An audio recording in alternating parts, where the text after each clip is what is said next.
Hi guys, welcome back to my channel. ఇవాళ నేను miscarriage గురించి మాట్లాడాలనుకుంటున్నాను.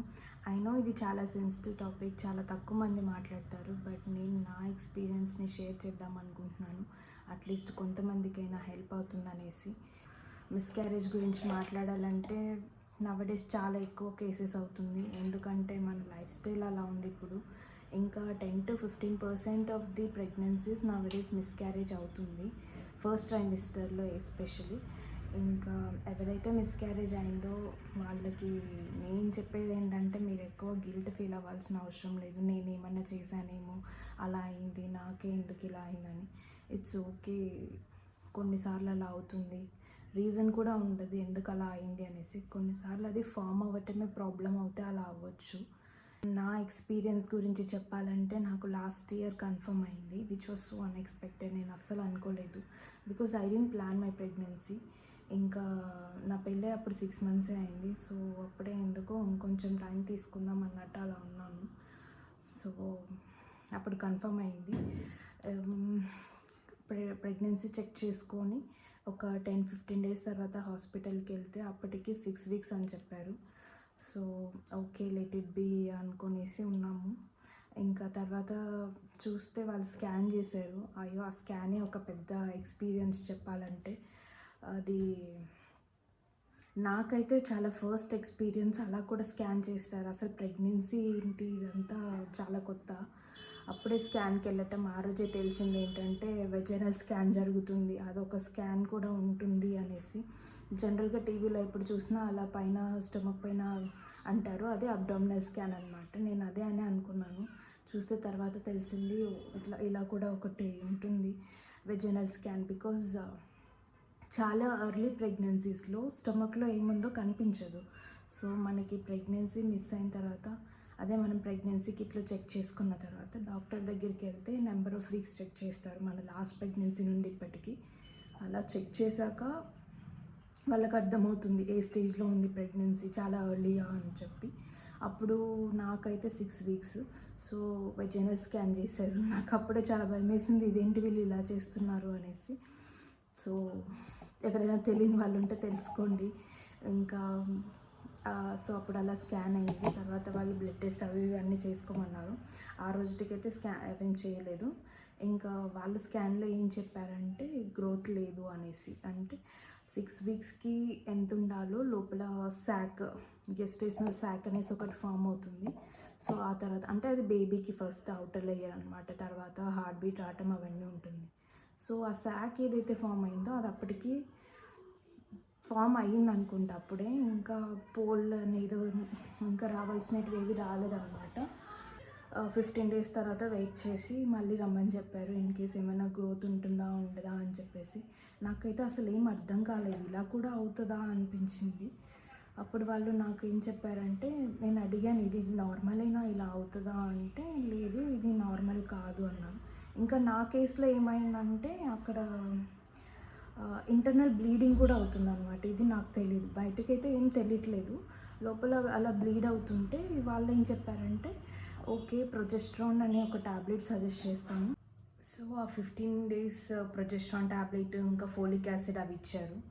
యాక్చువల్లీ నాకు ప్రెగ్నెన్సీ గురించి అస్సలు ఐడియా లేదు కాబట్టి ఫోలిక్ యాసిడ్ ముందే తీసుకోవాలనే విషయం కూడా తెలీదు. బట్ ఇప్పుడు చాలామందికి డాక్టర్స్ ఏం సజెస్ట్ చేస్తున్నారంటే ప్రొజెస్ట్రాన్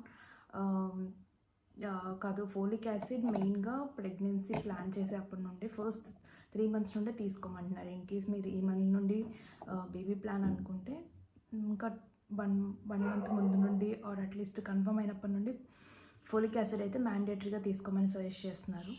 సో అప్పుడు నాకు తెలియదు ఇవన్నీ.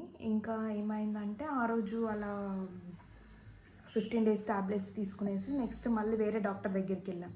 ఆ డాక్టర్ ఎక్స్పీరియన్స్ నాకు అస్సలు నచ్చలేదు. ఆవిడ చాలా రూడ్గా బిహేవ్ చేసినట్టు నాకు అనిపించింది. ఇదంతా బెంగళూరులో జరిగిందనమాట. సో మళ్ళీ వేరే డాక్టర్ దగ్గరికి వెళ్తే ఆవిడ అప్పటికి 8 weeks or 9 weeks ఉండాలి.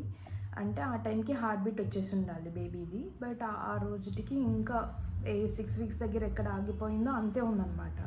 సో అస్సలు గ్రోత్ లేదు. ఇంకా డాక్టర్ కూడా ఏం చెప్పారంటే, మీకు కావాలంటే వెయిట్ చేయండి, బట్ వెయిట్ చేయడంలో పాయింట్ అయితే లేదు, ఎందుకంటే ఇంకా పెరగలేదు, ఇంకా ఇంటర్నల్గా బ్లీడ్ కూడా అవుతుంది.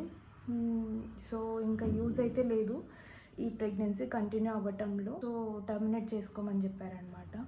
నాకైతే అసలు ఏం అర్థం కాలేదు, ఏంటి ఇలా చెప్తుంది. నేనేమంటే కన్ఫర్మ్ అయిపోయింది, ఇంకా ఆల్మోస్ట్ బేబీ అనే అలా పాజిటివ్ థాట్లో ఉన్నాం. అసలు ఇలా ఒకటి జరుగుతుంది మిస్క్యారేజ్ అనేది బయట ఎవరి దగ్గర వినలేదు, అసలు ఎవరు చెప్పలేదు. ఇది నాకైతే చాలా కొత్త ఎక్స్పీరియన్స్ అనమాట. సో అప్పుడు ఇంకా డాక్టర్ అలా చెప్పగానే నేను మా హస్బెండ్ ఇద్దరం ఉన్నాము. ఇంకేం చేద్దాం సరేలే అనేసి డాక్టర్కి సరే ఓకే చెప్పేసాం, తీసేయండి అన్నట్టు. ఇంకా ఆవిడేం చెప్పారంటే కొంచెం ఎర్లీ స్టేజ్, అంటే జస్ట్ 1.5 month అలానే అయింది కదా, 6 weeks అంటే, సో ట్యాబ్లెట్స్తో సరిపోతుంది అనేసి ఏవో 4 tablets ఇచ్చారు. ఒకటి ఇప్పుడు ఆఫ్టర్నూన్ వేసుకోండి, ఒకటి మళ్ళీ రేపు అలాగా. అప్పుడు ఏమవుతుందంటే ఉండేది పోతుందన్నమాట. జస్ట్ లైక్ మనకు పీరియడ్స్ ఎలా వచ్చేస్తుందో అలా వచ్చేసి నార్మల్ అయిపోతుంది, మొత్తం స్టమక్లో ఉండేది మొత్తం క్లీన్ అయిపోతుంది అనమాట. సో అలా ఇచ్చారు నాకు. ఇచ్చేసి ఇవాళ ట్యాబ్లెట్ వేసుకున్న తర్వాత నెక్స్ట్ డే రేపటి నుండి పీరియడ్స్లా వస్తుంది. కాకపోతే చాలా హెవీ పీరియడ్స్లా వచ్చేసింది నాకైతే.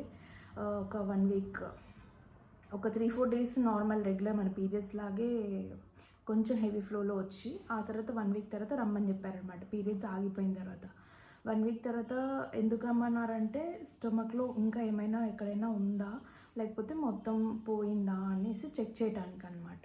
ఇన్ కేస్ ఎవరికైనా అలా క్లియర్ అవ్వకపోతే డాక్టర్ మళ్ళీ వేరే ప్రొసీజర్ ఉంటుంది, డిఎన్సి అని చెప్పేసి, సో అది చేస్తారంట. అప్పుడు వాళ్ళు చెప్పారు నాకు ఇలా ఇప్పటికైతే ప్రాబ్లం ఏం లేదు, మొత్తం క్లియర్ అయిపోయిందని చెప్పేసి, నాకు అంతటితో ఇంకా అయిపోయింది అని చెప్పారు. లేకపోతే డిఎన్సి చేయాల్సి వస్తుంది అనేసి చెక్ చేసుకున్నారు వాళ్ళు.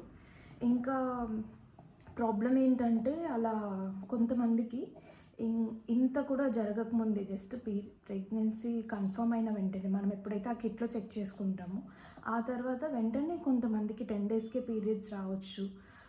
అలా కూడా న్యాచురల్గానే జరిగిపోతుంది అనమాట. ఎందుకంటే అక్కడ ఫామ్ అవ్వటం ఇన్ కేస్ ఏదైనా ప్రాబ్లం ఉండి లోపల ఏమైనా ప్రాబ్లం ఉండి దాని పాటికి అదే పోతుంది.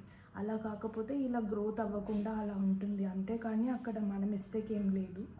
సో ఎవరైతే ఈ వీడియో చూస్తున్నారో వాళ్ళకి అట్లీస్ట్ హెల్ప్ అవుతుందని అనుకుంటున్నాను. ఇంకా నేను ఈ వీడియో చేయడానికి మెయిన్ రీజన్ వచ్చేసి, నాకైతే అప్పుడు ఇలాంటివి ఎవ్వరూ ఏం చెప్పలేదు. నేను యూట్యూబ్లో చూద్దామన్నా నాకు ఎక్కువ ఇన్ఫర్మేషన్ దొరకలేదు. ఆ తర్వాత ఇలా అయిన తర్వాత నేను చాలా నేర్చుకున్నాను. ఓకే ఇలా జరుగుతుందా, ఇలా ఉంటుంది, ఇది ప్రొసీజర్ అని చెప్పేసి. సో అట్లీస్ట్ నా వీడియోస్ నుండి కొంతమందికైనా హెల్ప్ అవుతుంది అని నేను షేర్ చేద్దాం అనుకుంటున్నాను.